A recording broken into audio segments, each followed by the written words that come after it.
Yeah, wonderful. And I think what I'm learning from that too is that, if the situation has escalated to a point where you need help, and always it's good to get help. I mean, that's part of the attachment village, is that you're not just alone in your parenting. You have support in that.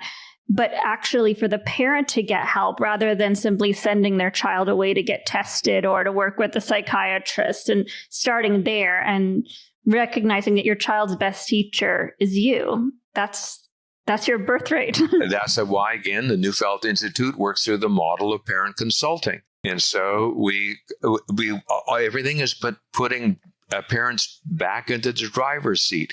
I've created 40 courses for that purpose in the Neufeld Institute, in 8 different languages now, is to put parents in the driver's seat, helping them become the answer their children, their adolescent needs. And this is what we were meant to do. Now, originally in cultures that evolved in sync with the developmental needs of a child, there were rituals, traditions. The culture kept this going. You didn't have to know anything. The wisdom was in the culture. Only until we can get a ritual. If the ritual is a sit-down meal, at least 3 times a week, where we collect our kids, get the eyes and smiles and the nods, get a sense of connection. And, we find the rituals that help foster the relationship. That's the context through which we parent. We're trying to work it the wrong way. What did you learn at school? What was your homework? What is this? One of my main concerns about today's home education, and I speak about this in Hold On to Your Kids, and I've witnessed this a number of times, is when the parents, in their eagerness to be able to become their child's teachers, the child loses their parents.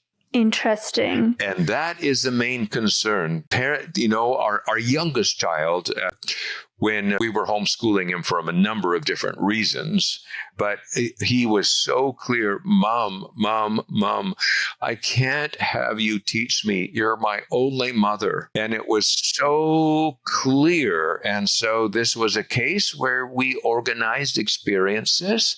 We, as you use the word, curated or organized or supervised or did whatever it is so that mom could be mom, dad could be dad, and the learning experiences that we orchestrated could be delivered to him.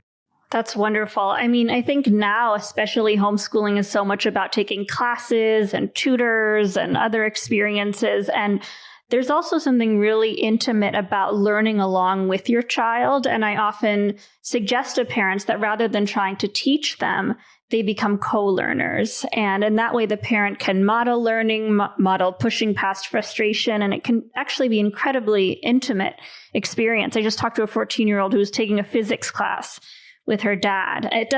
We have this idea of socialization as being just throw your kid in with another group of kids. There's this idea of teaching as something that you are like inserting this information into your child's brain instead of supporting a natural process that's unfolding. And that is true, but there's a caveat there. And the caveat is that in the role of parenting, there's one person in charge of taking care of the other. You asked, what was one of the great, what was the cause of an upside down society? One of the great causes was putting our children in the lead. Because when they're in the lead, in charge of this idea, there was this idea that the child knows best, that parents were dumb, and all the TV programs reflected that, and that you put the child in the lead. When your child is in the lead, they become incredibly alarmed, and anxiety is now the number one problem of children. They are incredibly alarmed. Why? Because they don't feel taken care of, they don't feel safe anywhere, because there's 2 modes of attaching, in the dependent mode and in the alpha mode. Now, when you have a whole generation of alpha children who are bossy, who are alarmed, who they have eating disorders because you were meant to be taken care of. An alpha child always develops an eating problem because they don't eat what they're fed and so on. It occurs to them that they belong with their peers because they're more like their peers. And so it's another thing that feeds into this incredible peer orientation phenomena instead of this cascading care and dependence.